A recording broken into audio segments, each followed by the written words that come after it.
Uh, you have an argument that you stated in several other videos, as well as this one, that evolution shouldn't be taught because it is of no practical use. You've mentioned that you don't understand how knowing that we share 97% of our DNA with chimps is something worth knowing. Maybe to 90% of the people, you're correct. It's of no use. But then the same argument could be used for calculus or geophysics. Just because these things are not commonly used, should they be excluded from the curriculum? No, because knowledge of those subjects may lead a student to become a rocket scientist one day, just as knowledge of evolution may lead a student to become a genetic scientist one day. You mentioned that you believe that if evolution is true, and if we all really are just animals, we don't have to live by any moral code. We can just rape and murder without any repercussions. This argument is inherently flawed for several reasons. First, morality is largely based on the culture you're in. If a certain moral code was handed down, all people would have the same views, but we don't. We think Muslims are immoral because of the way they treat women, and they think it's fine. They're women included.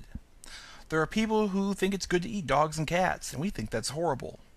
The ancient Greeks were predominantly homosexual and had sex with boys.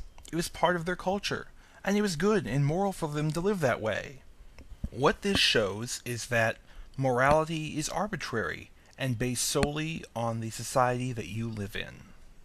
Second, animals don't just rape and murder, especially those in complex social groups.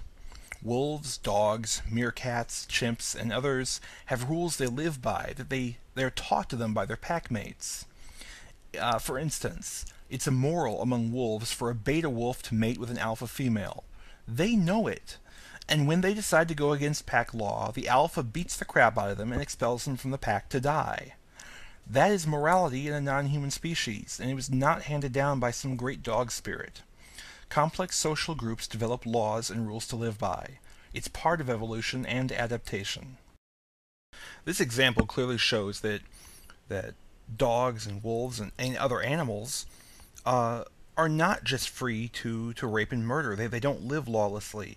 If you live in a complex social group, you're going to have laws. And whether you're a human or an animal, it makes no difference. So if evolution proves us to be animals in the long run, which I believe we are, it doesn't change anything. We still have to obey the rules of our society. If I suddenly believe that, oh, I'm an animal, I'm going to go out and murder people. Well, you know what? There's repercussions to that. I'd probably be put to death. It doesn't change anything. It's really a non-argument.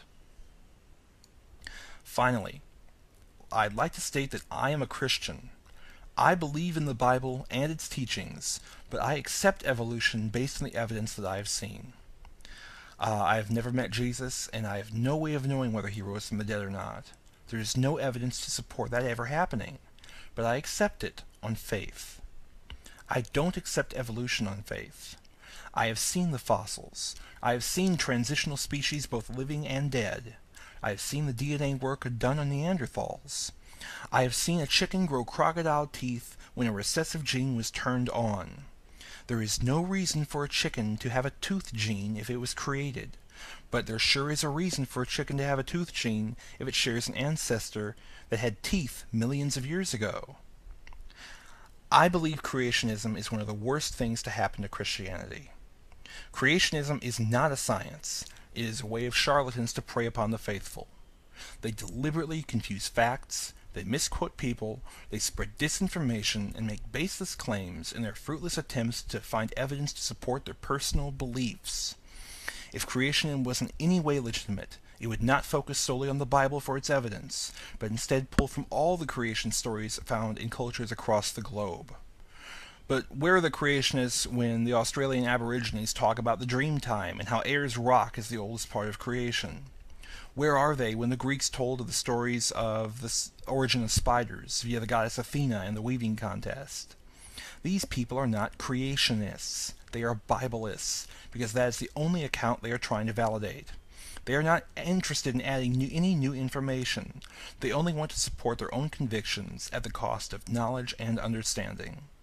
They are no different than the people who threatened Galileo when he suggested the sun was the center of the solar system. Anyway, I'm going to end this post on that note. Thanks for listening, and I'll talk to you later.